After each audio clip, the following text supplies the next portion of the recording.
Good morning, David. Welcome to Waking Up with Whaley. How are you this fine day? Good morning, Mr. Whale. I am just absolutely fine. I'm loving that moniker of yours this morning, Simon the Tenant Whale. Well, let's not rush the story, David. That's a story that, like a fine wine, needs to be mulled over. I've got to be honest with you. It was just in case people missed it, because very famously, during lockdown, we had who was the chap that we had on that had shaved off half his beard to make a visual point. Richard Rawlings, yeah.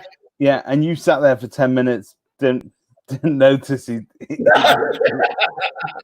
It shows the sort of head cases I hang around with, doesn't it? Yeah, that's completely normal. It's just a man with half a beard. That's all right. Nothing wrong with that. Why is his nipple not bleeding? Anyway, that's it's a bit weird. Right. Well, let's. I don't think we should rush that particular story that you and I obviously are engrossed with. So let's see the numbers build on it today. I was having a look through the normal stories this morning, and I saw there was a couple that jumped out at me. Obviously, there. I like the way that Property Industry Eye presents the stories that it thinks are the most important and relevant, but allows the public through its views to decide which is the most popular, which of course, if you just have a look at that one particular story, you will see there. But the first one kicked off with, did you see that the eviction banners left landlords powerless against domestic violence and antisocial tenants? Yeah. We're cooking up a big problem in the industry, both for residential landlords and for commercial, who people are not really talking about. But effectively, these eviction bans are going to cause a huge backlog at the courts. So they reckon, we spoke to a solicitor that deals with possession hearings, and he reckons that when they do open up at the end of June, there's going to be, I don't know, tons of cases that they're going to have to see and get through. And even then, they're not guaranteed the results that they need. So they reckon that the judges will still be recommending a test of reasonableness after all this period is through due to coronavirus. So we've got this you're a bit of a bleeding liberal heart lefty. And I know that you love to hug tenants and kiss them on the lips. I've got, whisper it quietly, but I've got a shelter tattoo. If that doesn't go septic, nothing will. But the issue is genuinely, we're all meant to be in this together, but as ever, landlords are left to pick up the bill. When you look at commercial tenants as well, a lot of commercial tenants have again had a stay of execution, and they have paid on average. I think the average is about 50% of their rent over the last few months. Now, how on earth are they going to catch up? They're expected to have lower levels of business when they open up due to social distancing and other things. I just can't see that gap being bridged, and as yet there are no major incentives or help for commercial landlords out there. So and again, nobody's going to cry for landlords, but it's a shame. When I read the story though, David, I did think, oh come on, this is just an industry initiative to try and obviously try and get the point made. But actually, the National Residential Landlords Association did actually show a few tweets, didn't it? Share a few tweets of real life people going through it. And there was one particularly here from Claire on Twitter that says, "You haven't considered the bigger picture. My sister can't return to the house she owns because the abusive next door neighbours who rent and have been served a Section 21 can't be evicted. How is that fair? Meanwhile, her mental health suffers and you don't care." And it led me thinking back to that, actually. Any of those of us who have been live next door to somebody it can make your lives hell. And of course, I do appreciate the fact that somebody had to live next door to me. But it's the fantastically named, by the way. I don't think we should have a competition for best named chief execs, because Ben Beadle is a cracker, the head of the NRLA. And he just made this point. These cases, again, as you reiterated there, must be given top priority by the courts and their processes. And to avoid further delay once they start to deal with possession cases. The problem is, you can't keep giving priority to all of these different things. The Black Lives Matter rioters, the far right rioters, they were going to, if they damaged a statue, they were going to be given priority. What do? Do you just start putting all the people that have been done for murder, murder and rape back in the queue? You know what? Genuinely, it's something that's not spoken about enough. There are, during lockdown, there's been certain things that have been more prevalent.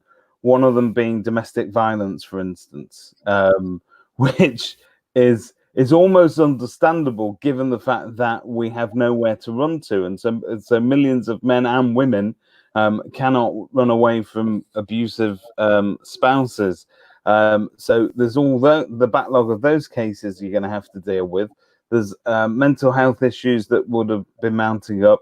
They reckon there's hundreds of, if not thousands, of school kids are going to have anxiety and all sorts of different phobias to deal with on the basis that they've not had a normal school year.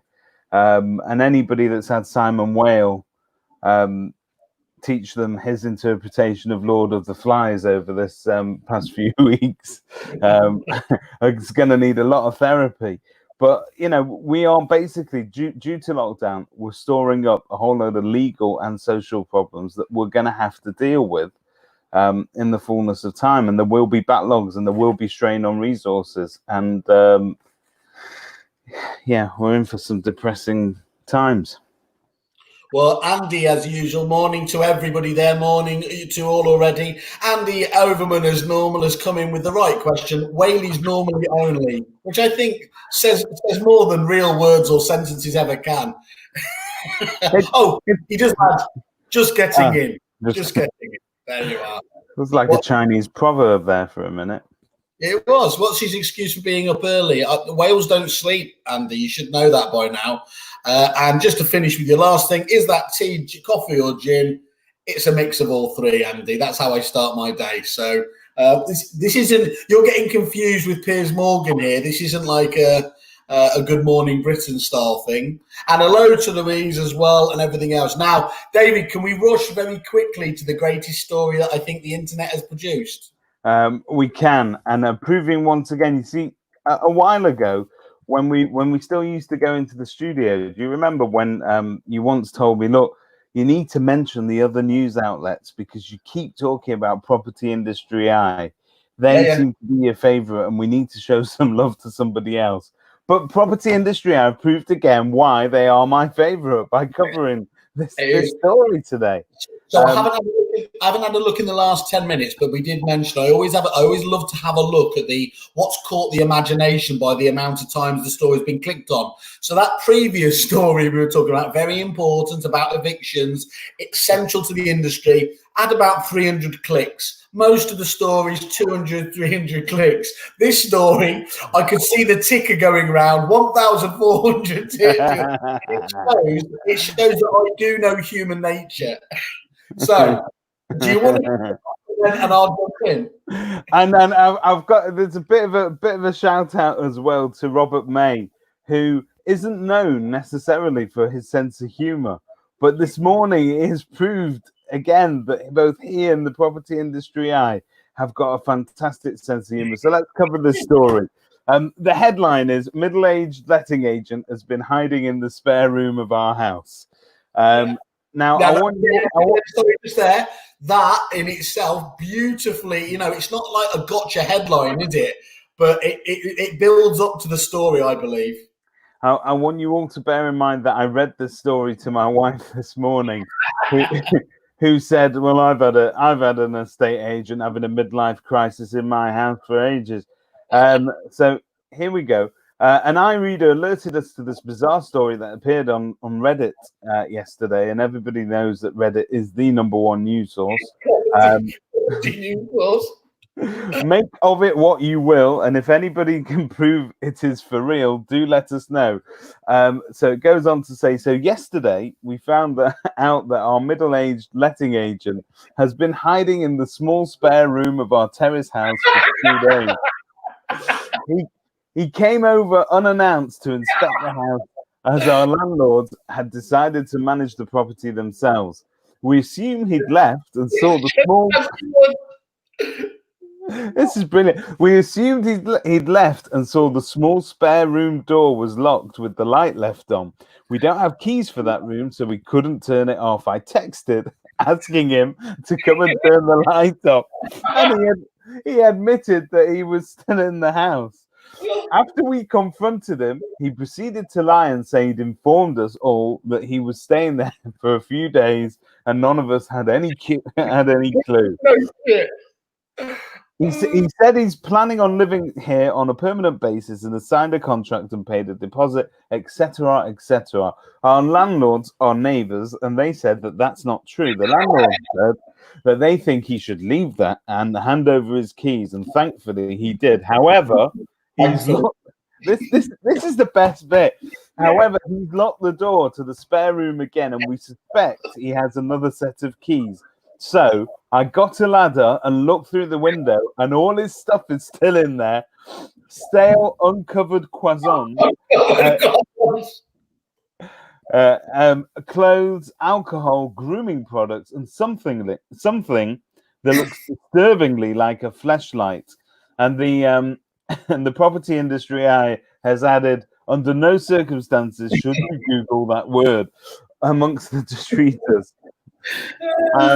So, look, obviously, this is a story. It's an important a massive story. But I just want to talk about one thing here.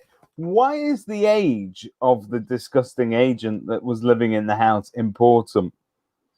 Did it add to the seediness?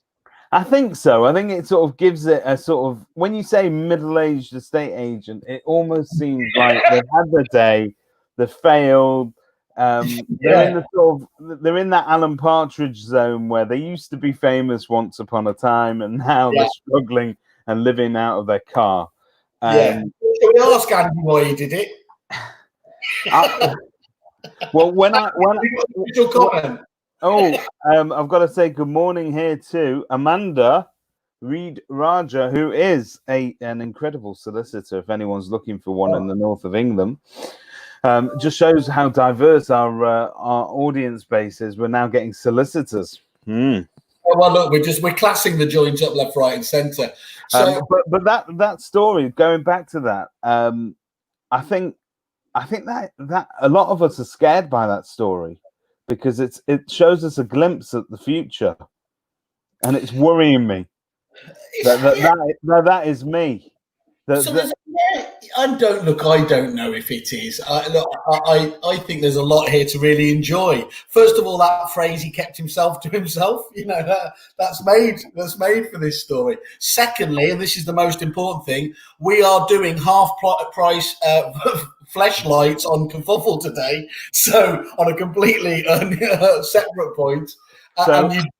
So I just want to, on that point, obviously, there's some comments here on the story. And the first comment is, hands up all those who Google fleshlight. And then the second comment is, hands up all those that didn't need to Google fleshlight. And then Robert May chimes in, hands up all those who thought A up and went straight to Amazon. Trending on Amazon today. Can you imagine what I like the idea is that Amazon have obviously got loads of algorithms. Hang on, why are fleshlights doing so well at the estate agency today? David, there's a couple of things that I have applied my journalistic acumen to. Was the first one was like, if in this day and age, if you're going to lie, you might as well continue lying. And it was that phrase, after we confronted him, he proceeded to lie. He said he'd informed us all that he was staying there for a few days, like they'd have just forgot. Like, that's what I like, is no, I told you, I was going to stay. I was going to stay in here. So to add to the outrage, there is that undercover current of coronavirus running through this story. Because obviously he's unilaterally decided to open his own bubble inside this person's house. But hang on, he has abided by the rules. It's one other person. It's only, maybe he's misunderstood. And the bit I like afterwards is somebody said on Reddit, he said there was hundreds of answers were posted. No shit. He says, please sell the rights to this story for someone to make a TV or film adaptation.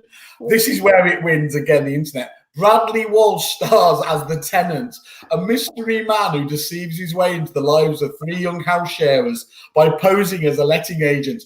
What is in the mystery spare room? Does he have COVID-19? Are the events as random as they seem? Or does the Tenant have an ulterior motive that changes the lives of the flatmates forever? It could, from the creators of Rosie and Jim contains nudity from the start. Also starring Janet Kranke, Dame Maggie Smith, and her from what's it called? It was on the other night. She was in Thingy with what's his face. So I was thinking, from the industry, who would room and Simon Bradbury's sheepish face peered out from behind the door. You wouldn't be offended by that, would you? I'd say knock yourself out, mate. Well, not knock yourself out, mate. That's disgusting. But, just help yourself. Keep the noise down, and you're all right. But I think most likely, Darren Beckett, I don't know if you're watching this, but you're the first person I thought of. I don't know why, but I think you would make an awesome house guest. And, come on over. It's not me. Everybody knows that it's not me because I would never leave an uneaten pastry in my room or my flashlight. I think that was the most, if you like, the most disturbing element. It was the stale, untouched croissants or whatever that was. That's the bit that, and again, alcohol, just generic alcohol. Just what is he like drinking? Hand wash or something like that. It's like it's there's a lot going on there, isn't it? Clothes, alcohol, grooming products. So he's like Buffalo Bill. He's got his brush, just going away at it whilst he's got his flashlight on, eating a stale pastry. By the way, hang on. Do you need? I mean, I really don't know this, but maybe Andy Overman, if you're still watching, you could let us know. Do you need both hands to flashlight, or could you just do it with one? So can you eat your croissant with one and then, flashlight with the other and vice versa? I can answer this. The deluxe models do help you out here. The cheap ones, they won't work. There's something distinctly disturbing and macabre when it comes to the concept of a flashlight. It, as ever with anything that involves the throes of passion, it's not what happens in the moment, it's the immediate aftermath that makes you feel very uncomfortable.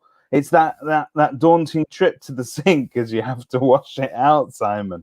It's not a sanitary product, I've got to tell you. The other killer line down there as well is that, again, the Tenant talking about this is, I wonder what was, that's just so creepy, just moving into someone's house without asking them. No shit. I wonder what's going on in his life. He felt it was okay to do that. That's a good question. That's the question that should be asked. There is an entire backstory to this. This is a man with, he's not allowed to see his kids anymore. It's a lockdown story. That's what it is. He's been kicked out of his house. She doesn't want him around. He's been sleeping in his car. Now he's renting a room in somebody's house. It's completely normal. Yeah. It's I just think, isn't there this new? Somebody was asking in one of the Facebook groups yesterday, what's all this property guardianship? Have you seen this, whereby people have been sort of commercializing being, just sleeping on people's floors? What do they call it when you sleep in somebody's house? When you sort of couch surfing or something? Well, no, when people squat, they're calling it property guardianship, and basically what they do is they sell it to people under the aspect of these rich homes or apartments will have somebody in it, so of course it's going to be more secure. And somebody said, it was basically commercializing squatting, because they do it at obviously lockdown figures, and there's not that much protection legally and everything else for doing so there.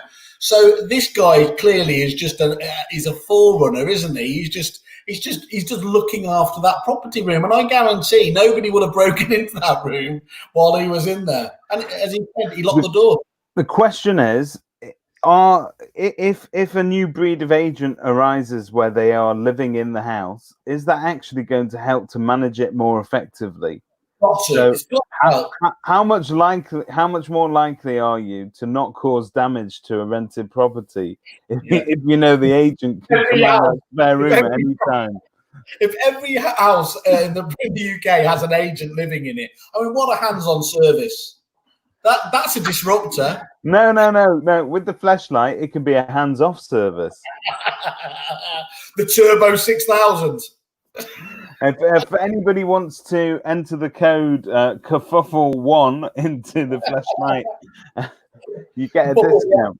Kerfuffle 1 isn't enough. Right, we've got to move on. I could literally talk about that all day. But can I talk about something that actually happened in real life? Of course you can. I love real stories. Given that most of mine is made up, I like reality now and again. Go on. Well, I want to talk about something that made me deeply uncomfortable during one of the last Kerfuffle podcasts that we did. What, S&M? No. It was the episode that we had Ed Mead and Peter Rawlings on. Yeah. Okay. Now, I had made a comment about how cynical I was about the new charity concept that the Bruce brothers had put together. Yeah. Well, that was the story I was coming to next, actually. So, and Peter made this sort of face, and the comment was generally made that, fair play to him. If he wants to chuck £1 million into the bag, then fine. Why are people having a go at him? It's the sense that if you throw £1 million at something, it will make up for all the ills in the world that bothered me so much. And I'm sat there going, just let it go. Dave, let it go. Let it go. It's not worth it. It's not worth it. These are very important people. They're Whaley's friends. Don't upset them. And so I bit my tongue and I even apologized, but I've thought about it. And I know that Stephen Brown is a good friend of mine and a good friend of the show's. And I know that Chris Watkin, again, good friend of the show and a good friend of yours.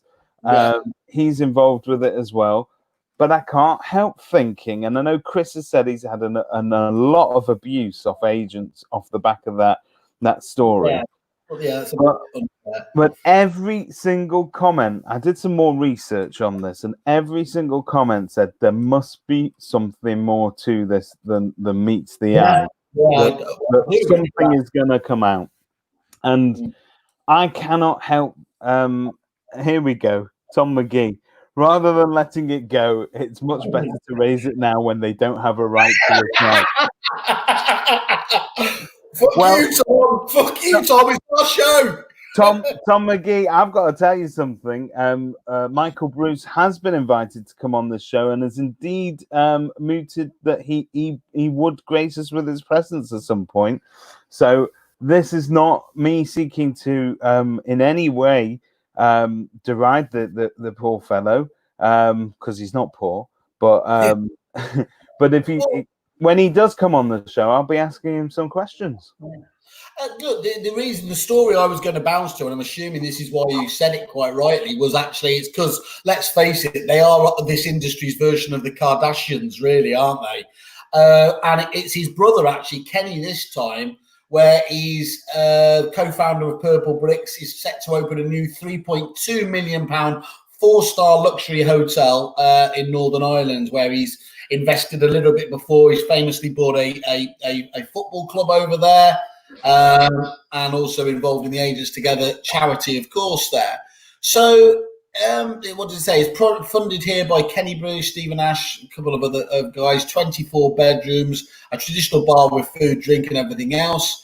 And so, yeah, they're not going away, are they? And as I said, I suspect that it's going to be what the problem that I've got with it so far is it is lacking detail on the Agents Together one there. And we've asked Sarah on as well, and she said she'd be happy to come on and talk to us in more detail, because on the face of it, yeah, I did think you were being a little bit cynical, and of course that's why I love you to death, because you say the things I'm obviously too chicken shit to not say. But to me, there just feels like there's more to that story than obviously we're seeing at the moment there. I think what happened, I will be clear, I think what people have been saying about, some of the people has been really, really unfair, and it's trolling them because, I clearly bored you. I'll go on a monologue. What I think is very true is that it's not fair at all to be having a go at those people when they have clearly gone into this and done it with the best of intentions. So we all know that Chris Watkins in particular, that guy does not have a bad bone in his body. He's incapable of being able to do anything that isn't in the best instincts of the industry. And I think it's the trolling that has happened in some cases has been massively unfair, because I think that Chris shouldn't be held to an artificially high standard. I don't know if you got that bit, David, but it does seem that he's being, people are saying to him, he's held himself up as the defender champion of the industry. I don't remember Chris ever putting himself forwards as champion. I think that the issue with Chris, and I like him, but I think that a lot of agents struggle to understand him properly. He's one of these guys who, obviously, king of content marketing, doesn't believe in shoving it down your throat and saying, buy me, buy me, buy me, buy me. Yet,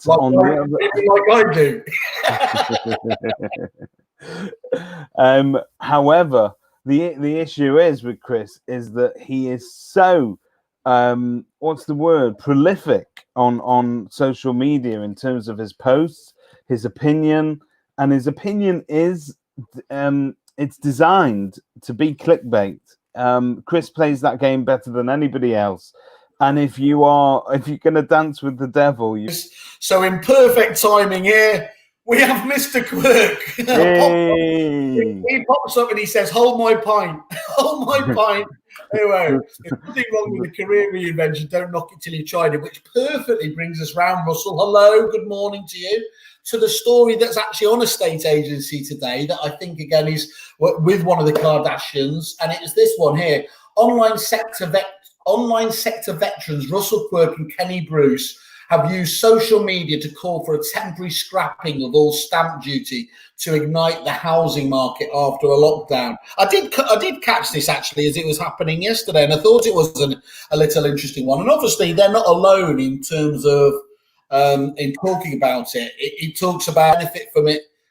Buyers will buy now. He also wants the 3% additional home stamp duty surcharge scrapped. I should ask Russell, is that just really selfishly you want to sell a second home, or? Sorry, I'm just putting a picture of the Bruce brothers up there so people can get the context. Yeah, we're getting that in spades here. I think one of the most disturbing things, there are many disturbing things we say on our shows, and including, of course, the Tenant story earlier. But I'm not sure I've seen a worse statement than this, because it just fills you full of, especially with fleshlights so clear in the mind, artificially re-inseminating the housing market and creating a boom is what we need in order to drag us from the economic precipice that we might otherwise face. What we need, Simon, is artificially re-inseminating. What we actually need is old white men of a certain age staying clear of giving press releases. Clearly, there is no need for bringing insemination into the story whatsoever. I understand why it's important to some of you. You're reaching that age where you're worried: is my semen any good? You know what? We all get to that point, but I think anybody that has to get up more than 3 times in the night to do a wee should not be speaking to the press. End of. That would cure all our ills. I know. Getting up 3 times in the night used to have different connotations, but not anymore. I like. I mean, it's a fascinating. And clearly, it would obviously create a massive boost, massive boom. But there's that kind of when they introduced bullfrogs into Australia. Yeah. And obviously that they brought bullfrogs in to control, obviously, some insects, something completely out of control. It feels like this could have the same effect, doesn't it? That we would lose control of a creature. So I don't know if Russell's got a view other than the artificial insemination point. This is like a version of Jurassic Park starring Russell Quirk. Yeah. Life will find a way. But look, it's just interesting that these figures are suddenly aligning themselves with the future of the industry and trying to better it after spending so much time trying to ruin it. So I mean, and again, you could call that cynical. I think that is cynical because I know you think it's cynical because it's good for business. I can't remember which of them. What I felt was quite eloquent about it anyway was, look, ultimately they were creating a model for a particular consumer. And okay, maybe they were being a bit naive here, but they were talking about, look, they were never really competing with you. My clients, I think it was Richard was talking about my clients, distanced themselves and went for the quality argument. I think probably that is a little bit naive here, but it is true as well that nobody forced them. Nobody has ever forced a client to go to Purple Bricks or indeed any of the online agents there, and it will self-correct itself. If that model, as it looks to be, is struggling a little bit at the moment, then there's no doubt at all it will be found out, won't it? And it will, and I think inevitably it will have to rebound in its own particular fashion back. I suppose the big thing is, isn't it, is it's like a lot of these e-challenger brands. One of the things I was going to talk to Russell about was, of course, I know it wasn't his mob, but the old famous, funeral of the traditional estate agency that one of the online agents obviously did. It's that the fact that they felt like they had to become challenger brands and that there was something inherently massively broken with traditional estate agent that needed it having a pop-up. That's what really riles people up, I think. It may do, but I think really, honestly, if we're to have our moment of honesty, and I've said this to Russell, and I'll say it again, I think that with all of these, the online agents effectively made traditional agents better than they were, because the only way to counteract them was to prove to the public why it was they were paying us more than an online agent and what value we add to the process. And so in doing so, you have this whole, I mean, Pete and I will tell you this as well. A lot of people were scared. And you can actually see this by certain industry bods who have very high standards in terms of marketing. So people that own Fine and Country franchises, all of a sudden, also talking about the Easy Property brand and aligning those two things, and obviously all connected to the guild, just proves to you that we had this anxiety within the industry that the online model somehow did have a threat. Now, I think we've learned that in order to counteract that, all you have to do is to be an awesome agent and to actually up your standards. And I don't think that would have happened without them. It definitely, but many people, unfortunately, most agents knew why most other agents were good or otherwise. What they weren't very good at was actually educating the public on that. So the online agents who came in with a very snappy pitch, a very clear and coherent pitch, did for some time put the traditional agents on the back foot. And what has definitely come out of that, as you said, is now the online agents, I feel, have made the step change They are now, some of the sharp practices like the artificial reviews, the fact that no sale, no fee, when it's not, for the online agents, obviously, people are sat nursing losses without having sold their homes. All of that is now seeping into the national psyche, isn't it? And round millions and millions of dinner tables, whereas before it would have been, I went with Purple Bricks and I had a great experience. There's now going to be probably somebody sat around that table, oh, you had a great experience. I spent all this money and never even sold my house. So I think that's genuinely starting to actually pierce the bubble of what was seemingly unstoppable, wasn't it? I think, look, I think it all, like you say, the proof of the pudding's in the eating, and it will always come out in the end. If you are shit and delivering shit service, it doesn't take long for that to get around town. Tom, as usual, is understated. Most agents were and are shit. Thank you, Tom. You know what, Tom? Honestly, you cannot tell me that when you look at the agents, and particularly the ones that we bump into online, are 10 years ago, they were shit. I mean, really shit. Every single agency in the country was just, it was horrible. It was just a shit show. We didn't train. We didn't have any kind of best practice whatsoever. We were guilty of just throwing boards at properties and hoping that they would sell. Nobody was adding value. But now look at us. Yeah, well, I'll tell you one thing.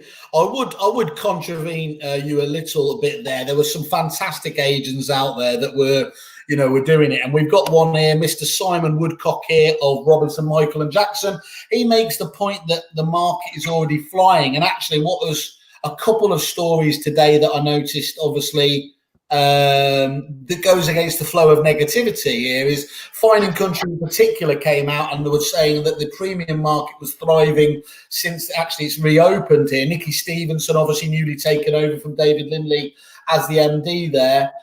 They make the point, just looking at a few actual stats here, that revealed that during the first week of June, the English property market thrived when compared to 2019 norms. According to the report, all regions bar the northeast, that must be because Greg's hasn't opened yet, are seeing an increase in property coming to the market. Also, all regions except for London are seeing an increase in sales agreed.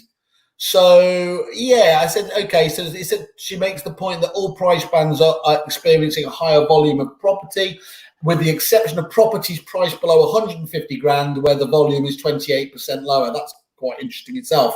But whereas those properties in the highest price band, million plus, traditionally Fine & Country territory, is coming to the market at a rate which is 47% greater than 2019 norms. Now, that is interesting, isn't it? I mean, obviously, I think they go on later on to talk about where it was compared to the pre-lockdown. But year-on-year statistics of a size like that is fairly... Are you surprised by that? Or is that just the natural bounce back that we're going to see? Do you know what? I think if we're totally honest, I think we've all been taken by surprise by the level of interest in properties since lockdown was lifted. We're now starting week 5 of being back in work, and we sold, I don't know, we sold 11 houses last week. It's unheard of. Again, benchmark it. What would you normally have done? Well, if I could, let's just talk about properties brought to the market, because I did those figures. So in the whole of June 2019, we put 16 houses on the market. To date, we're now on the 16th of June. We have bought, let's just have a look. I think I've bought 24 houses to the market. And I'm selling well over one a day at the moment. So 11 in the last, on fire. Well, let's talk about why that is. So yes, there is this pent up demand. You have got people that have got a mortgage offer burning the hole in the pocket right now. They know that the lending rates are the lowest that they've ever been. They also know that their job situation is a little bit precarious, and therefore they might not be lucky enough to have that mortgage offer forever.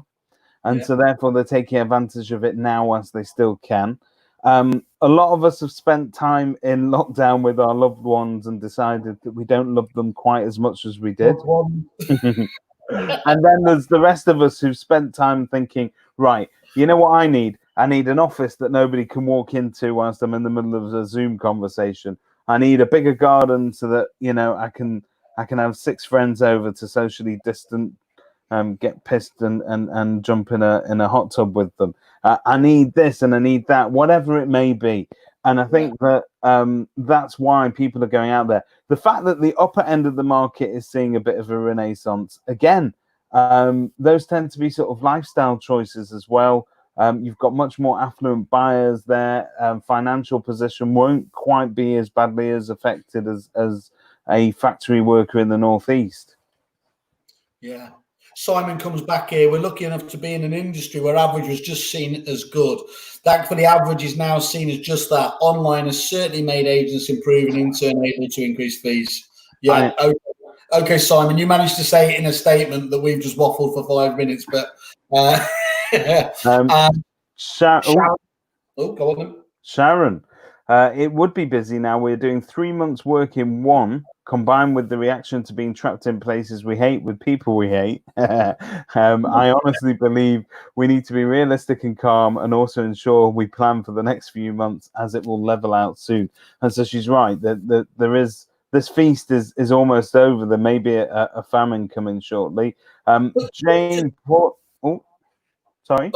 I was just going to say, the one thing that's important about it, if we just think about, again, taking the glass half full approach that I like to it here, it kind of regardless of anything about whether it's an artificial one, it was really, really important that we did have this bounce back like this, because if there had been any sort of delay in this, if there'd been any sort of negativity, that negativity would have fed on other negativity and would have been in a downward spiral. Now, I don't believe we'd have ever started hitting some of the tabloid property crashes, but there's no doubt at all that sentiment, you know, you only have to see the dickheads, obviously, with the toilet rolls, you know, to see how public paranoia can feed on public paranoia there.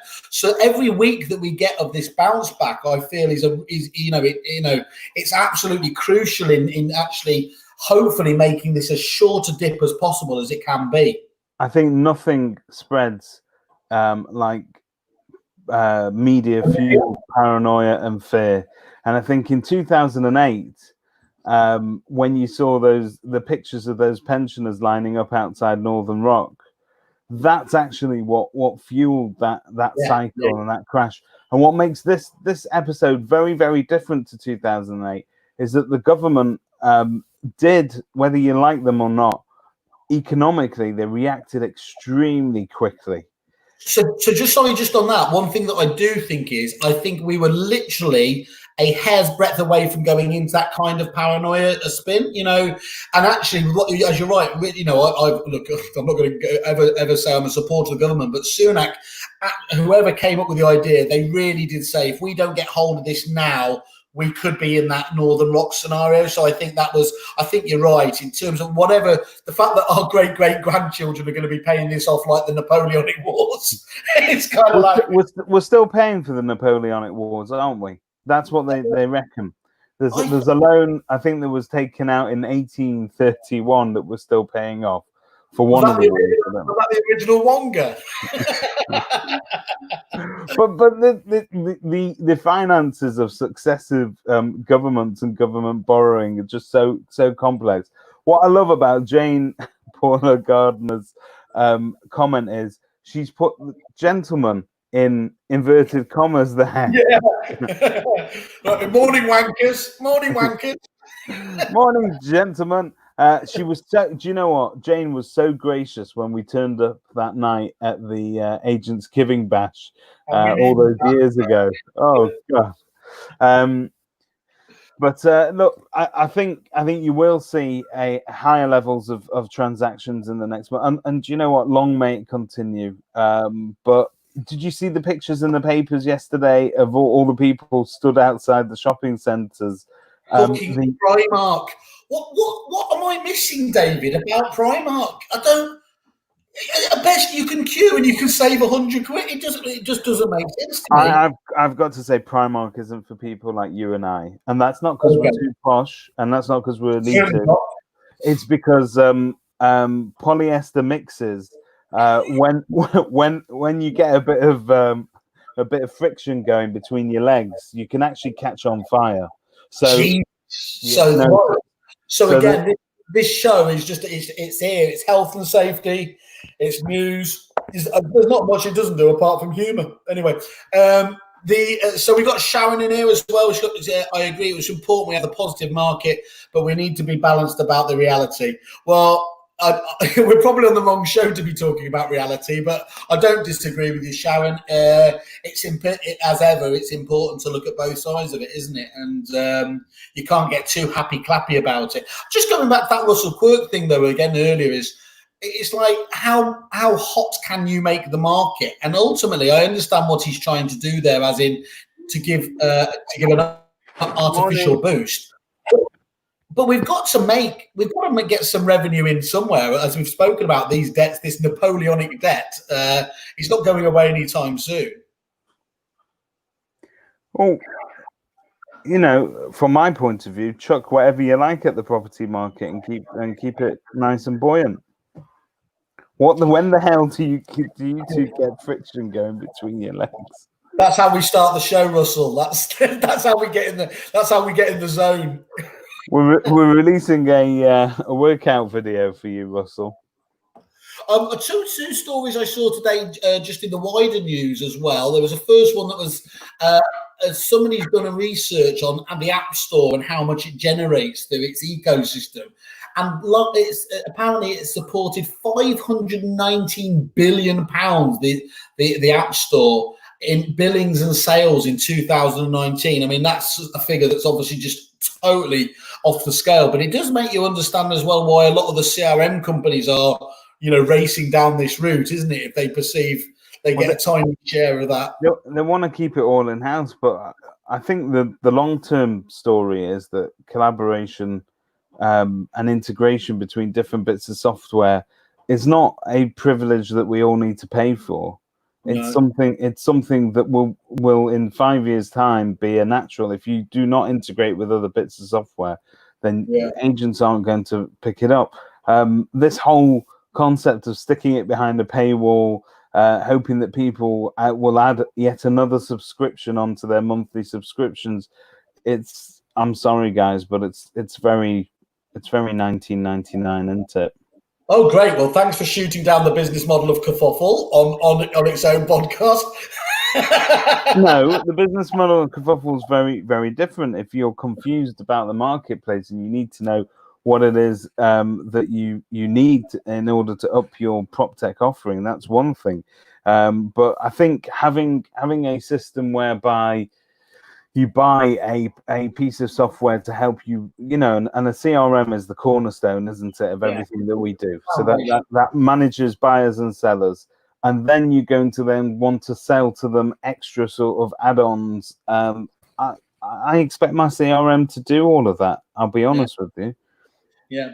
And then the second story, which I always forget, by the way. Do you always forget that WhatsApp is owned by Facebook? Or are you... Well, we had this conversation this morning because last night we were having a conversation about a friend that we neither of us have spoken to in years.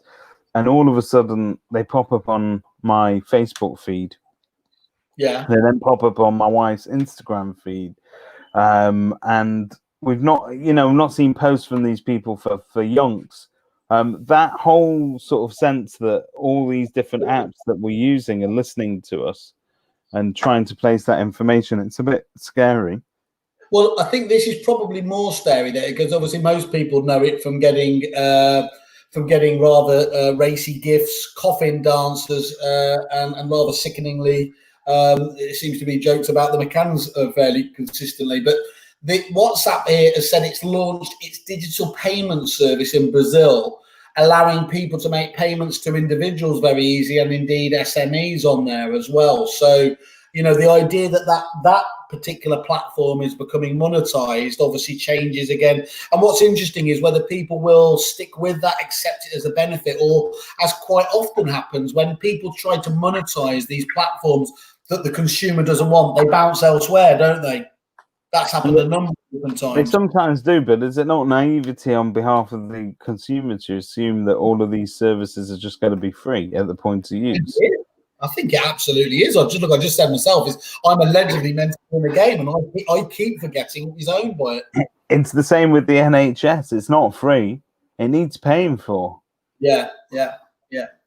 Sharon Carter has said, what CRM do people genuinely think is the very best without loads of wasted time bits that you just pay for but never use? That's a really good question. Are you in a position to promote one CRM over another, Simon, or would that be political suicide? I mean, what I think the key bit there was actually the most important thing was actually said at the end is, I get from that she's looking for a kind of more of a Ron seal, does what it says on the tin, the feeling that you don't use most of some of these more expensive packages. Look, I still always say that I think that, that Reapit is the best balanced package that's out there. It's obviously has a price point that reflects that as well. There are, I think one of the key things is there's been an absolute collapse in the terms of the selection of CRMs there in the marketplace. Zoopla clearly scooped up a load of the packages that were being independently developed now, and they've got their own particular strategy there. You've got our friends at Agent OS, haven't you? So if you're looking for a competitively priced one there, I think I have to say one thing about Agent OS that doesn't get enough press is that it has actually under the hood got some very impressive bits of kit built into it in terms of prospecting and other different things, and it plays well with other bits of software. So I believe if you turn around to Agent OS and said, look, this is a great piece of software, but it doesn't interact with, I don't know, Pornhub or whatever, they'd build a bridge and find a way to make it integrate. So they've got the best. I think they've got the best view, if you like, open, sensible view in the industry so far, haven't they? They will a can-do attitude. Sorry, that's what I'm searching for there. And I think that any company that doesn't integrate well with other bits of software and isn't open to really talking to them, it's a recipe for death and disaster. I'm not saying they're responsible for the pandemic, but maybe. Who knows? Sharon, one thing I would say, Sharon, is if you go to the Kerfuffle webpage, homepage, on the banners, there is actually a fill in a CRM survey there. So we're asking everyone, it's an ongoing survey there, but for everybody who fills that survey in, we will actually give you advice as well to try and help you out through that selection process, the questions you should be asking and everything else of those suppliers. That would be speak to Ish at Prospect Engine. Sharon, if you want to drop us a line over to Simon at kerfuffle.it, I can help you out with any of those questions as well. But yeah, there's what we will actually do for people there, Sharon, is we will actually set up just a half-hour point with you online, discuss what you've got at the moment, give you advice on what you're looking for. It's all free, and either myself or my colleague Fam can help up from there as well. Can I just say, David? So hopefully that helps, Sharon. Where's Tango Pig gone? Sorry, that's pretty impressive, isn't it? Tango Pig as a name is pretty there. Hello from Open Britain. I'm not sure that's his actual name and his passport. You do know that. I think in these days, who knows? I mean, it does raise the question: would you be that surprised if the agent found out that Tenant story earlier was called Tango Pig? Tango Pig living in your house. So yeah, look. I am Brew Badger. So listen, what I was going to say to you is, you've not been out in public properly, have you yet? Really into shops and stuff like that. So wait, today for the first time, actually. So I'm very excited getting on a train. So when you get out there and you have to put one of these masks on, so if you're on public transport, you'll need one of those as well. There is a real culture of anti-maskers out there.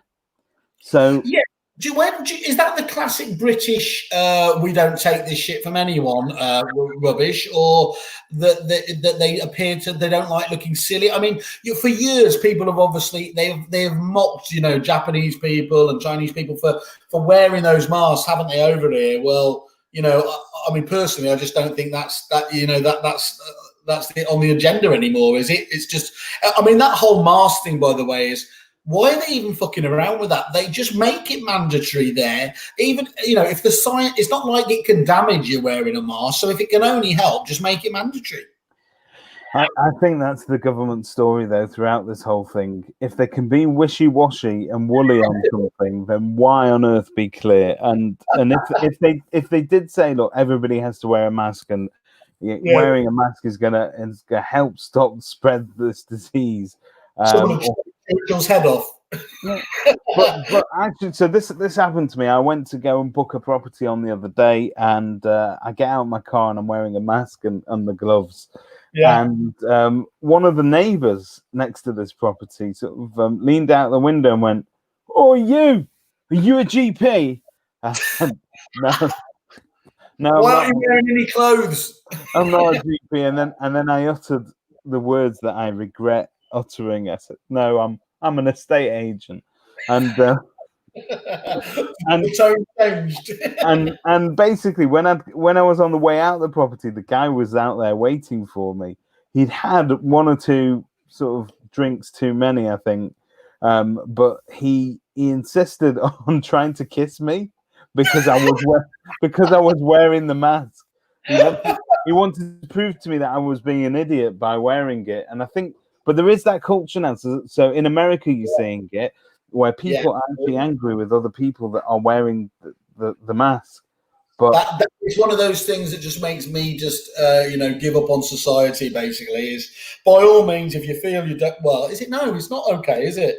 Because you're the twat that can be spreading it. Just put the mask on. It's not taking away your personal freedoms to put that mask on. Did you say you're going on a train today? I'm going on a train. Yeah, I'm very excited. I'm going on. Where are you going? London. The big smoke. The big smoke. And I am very excited about this. And are you staying there? Is it a day trip? What's the deal? Yeah, staying at a hotel. Yeah, so yeah. The hotels are now open, all up and running, no issues. Yeah, they seem to be. Yeah, I mean, sorry, no, that's not entirely true at all. There's a load of them. I think there's a load that have taken the opportunity to stay closed or do renovation or whatever else there, because it seems to be start of July is when most of them open up. But yeah, you can stay there and Airbnbs and things like that. So yeah. But I think the other, what is it? Here we are. Tango Pig is. I feel like I didn't want to know this now because it's explaining the story. Pig is short for pigget. Tango is reference to my skin colour being a tad tanned orange. So you know what? I might nick that and start calling that out at Trump. See if the Tango president. See Tango Pig president. There you are. I'm going straight online. I'm desperate to get banned. And sorry, Charlie Perdios. Nathan, your dear son, of course he has a job at Kerfuffle. Of course, as he is a minor, he can't get paid, but I'm sure you're okay with that. It's more important that he gets the experience than anything else, isn't it? So, yeah, just let us know. Let us know when he wants to start, and we'll get him a letter envelope. You heard it here first. Simon Whale has done more to avoid paying minors than Maggie Thatcher ever did in all the years of government. Right, well, there's no way we're finishing that show anywhere better, are we? Look at that as well. Look at that kiss girl. Fucking brilliant. We need to get you to a hairdresser. Right, have a good day, everybody. And those houses, stay safe. Find out who the tenant is. We will. Take care.